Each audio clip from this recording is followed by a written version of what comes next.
All right, so if you're watching this on YouTube, this is just going to be kind of one of those videos where I put the highlights up and just talk. There's not going to be a lot of on-screen stuff. So feel free to open this up in another tab and plug in the headphones while you do your work. If you're listening on one of the audio podcast platforms, thank you for subscribing. I appreciate it. It is August 9th, and the Yankees are coming off of both a victory and a loss in Seattle. They won the game 9-4. Offense was improved for the second consecutive day. DJ LeMahieu hitting the ball hard. Josh Donaldson picking up 4 hits and a home run. Andrew Benintendi turning into a doubles machine. He's really got a great swing. I think he's going to do great things over the next couple of months. Aaron Judge with his 44th home run of the season, a long home run to center field. He's one of the only people in Major League Baseball that will hit no doubters to center field. I mean, how many times do you see opposing players hit a ball that goes 50 feet over the fence in center field? I mean, this guy's just not human. He's just bigger and stronger than everybody, and to still be able to hit the ball as well as he does, he's a 300 hitter. You never see this.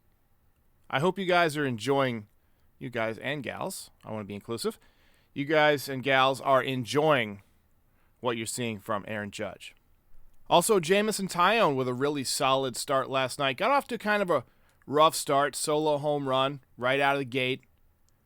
He had a couple of walks. He struggled in the 4th inning, I believe, after 2 quick innings. And you thought, oh no, here's the bad inning. But he worked his way out of it and ended up going 7 innings and giving up just 3 runs, picking up his 11th win of the season. So nice job by Jameson Taillon. But the biggest story of the game was a foul ball. A foul ball off the bat of Matt Carpenter and off the foot of Matt Carpenter. Now, Matt Carpenter is hitting over 300. He's got 15 home runs, and he's only been playing a couple of months now. He really has been one of the big stories in Major League Baseball. His resurgence has added a ton of value to the Yankees lineup. A much-needed lefty power bat that was also a good contact hitter and took pitches, worked the count, could get productive runs in, driving in a ton of runs. And the Yankees are going to be without him for at least 6 weeks. At least. I would count on him coming back about a week before the playoffs. They're going to just try and get him ready, get him healthy, get his bat to the point where he can be effective in the playoffs, and you just hope that he can get hot right away. He's not going to have a lot of time to rehab. I believe the minor league season ends on September 23rd, so he might get a few games in the minor leagues. And my first thought as to who might replace him on the roster was Estevan Florial. I put out this video last night just kind of talking about the Carpenter injury. And I mused that Florial would be a good option, and Duhar would also be a good option. I think both of those guys have their advantages. Now, Florial is a left-handed hitter. He's a better defensive player than Miguel Andujar. But Andujar has done it in the major leagues in the past, so you don't want to discount that. They love his bat. And I think that if you're going to use him primarily as the DH for the next few days, I think that Andujar fits. And then you go to Boston. Boston is an excellent park for right-handed hitters, obviously. So I think the Yankees are probably going to lean towards Andujar. I guess we'll find out soon. As for the record, Yankees are now 71-39. They're a game ahead of Houston for best record in the American League. Houston is 70-40. So that's going to be a dogfight going down the stretch.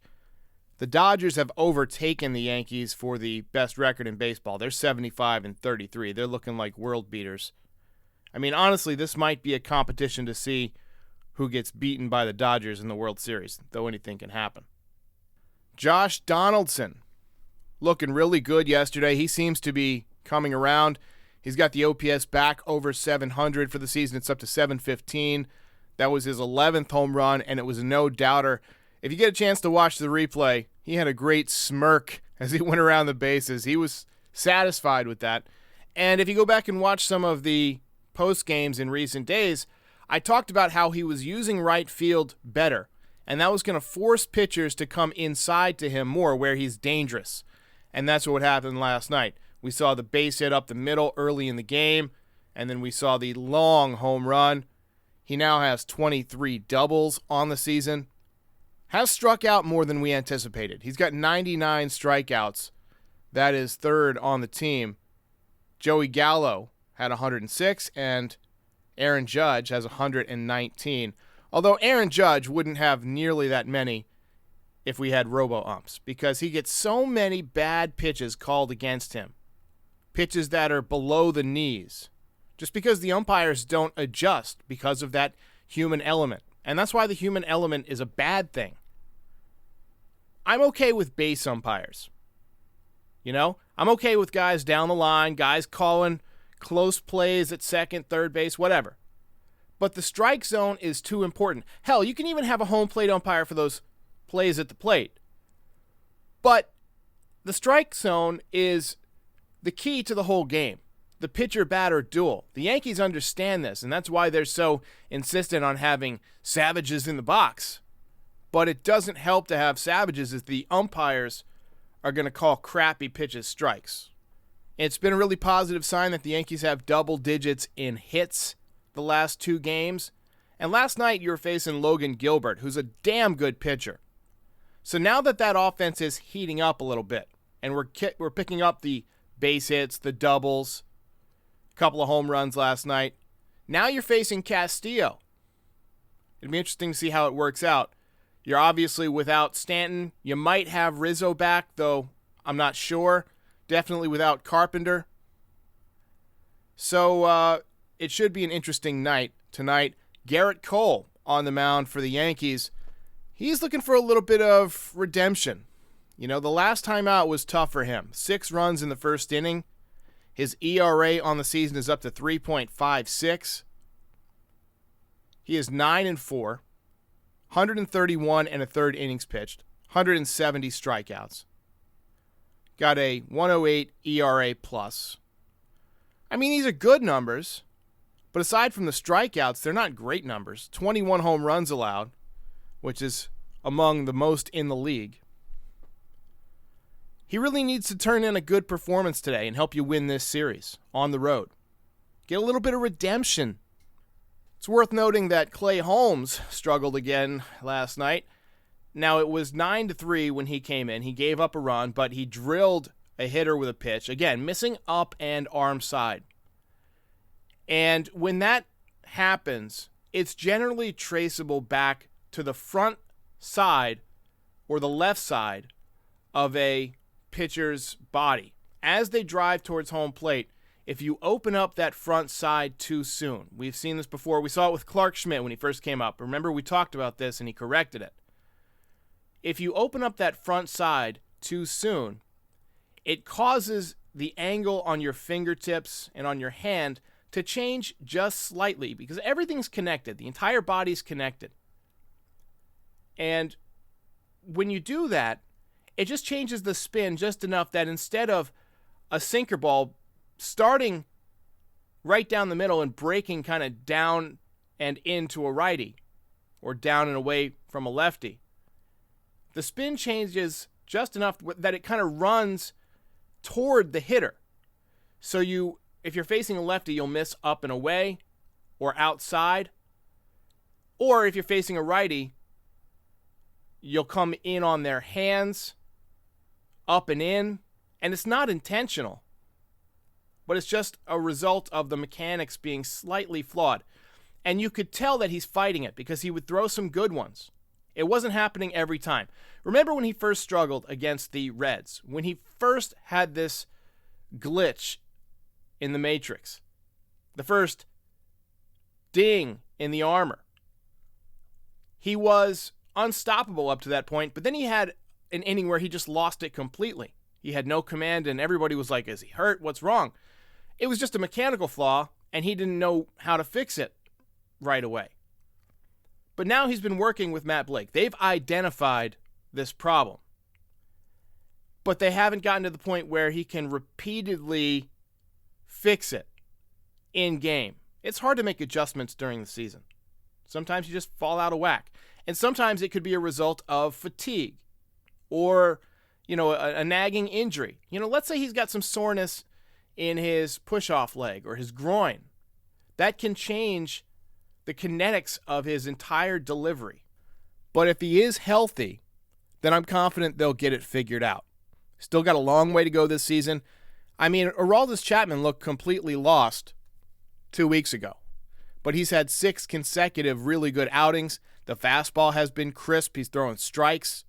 Threw a good slider in a tough situation last night. That was a good ball game. Shame it was on the West Coast. Although, the game not starting till 10 o'clock allowed me to watch Better Call Saul before the game began. And that was a great episode. We're getting towards the end. There's one episode left. You guys know I'm a big Better Call Saul and Breaking Bad guy. But anyway, I've seen a lot of people getting on Frankie Montas because of his rough start the other day. Gave up 6 runs.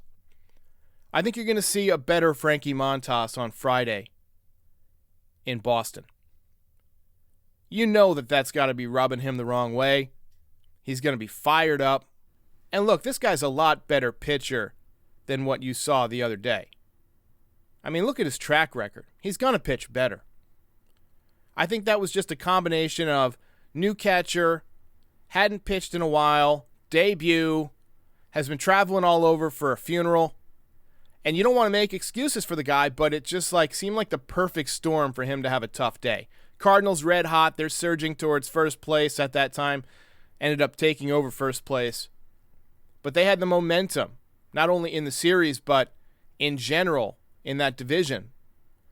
And so I think that Montas just kind of was in a tough spot. Now he's going to be with the team for a while. He's going to have a chance to work with Matt Blake this week, to work with catcher Jose Trevino on a game plan. He just met Jose Trevino the night before the game last week. This isn't Little League. You got to develop a plan with a catcher. It takes time. I remember when David Cone came to the Yankees, he showed up the day before, and that was one of the things he talked about at the time, was just developing the relationship with Mike Stanley, who was the Yankees' primary catcher at the time. But I also saw a lot of people being really tough on Benintendi after a few games. Efros gives up a home run the other day. He sucks. The negativity of the fan base has got to stop. It's got to stop. There's a couple of commenters that every time they post, it's something negative. And I get it. This is your outlet or whatever. But what's the point of even watching sports and watching baseball if it makes you so upset? Watch comedy. Watch The Office if you want to laugh and have a good time. Seinfeld reruns. I don't know the names of any newer shows. I'm sorry. I don't watch a whole lot of sitcoms these days. But if you're going to watch sports, you have to understand that these are human beings and that everybody's going to have ups and downs, especially when you come to a new team, a new environment. Imagine, let's just say you work an office job. Let's just say you sell widgets, okay? Doesn't matter what the product is. Let's say you sell this product, and you're such a good salesperson that another company across the country wants to bring you in to work for them. And let's just say you sell, blood pressure monitors. But you've never sold a blood pressure monitor. You sell widgets. Again, widget, not a real thing. Not the point of the story. It's probably going to take you a couple of weeks to adjust. You're going to have to learn how to sell these blood pressure monitors or cars or computers or whatever it is that you're selling. It's a change in environment. And coupled with learning this new sales technique, you've also got to uproot your family. You got to move. There's a lot of travel involved that was unexpected. So it can be overwhelming for a player to have to do this during the middle of the season. I mean, just imagine if actual companies could trade you. Sorry, Bob. We dealt you to Phoenix for 2 graphic designers and a janitor. I mean, imagine that. So I always feel for guys when they get moved, and if they struggle a little bit, I try and cut them some slack.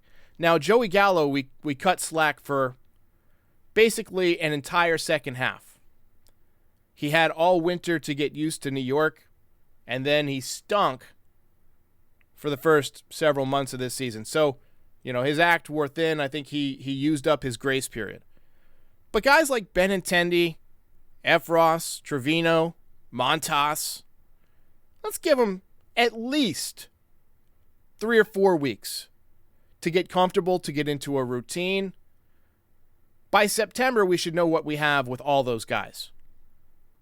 And that's good, because that'll give the Yankees time to align everything for the postseason. Hopefully, you'll have home field advantage.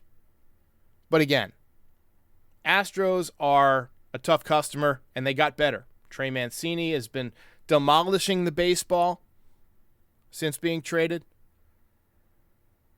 But the Yankees still have a lot of good ball players, and Aaron Judge is going to make a run at 62-plus home runs.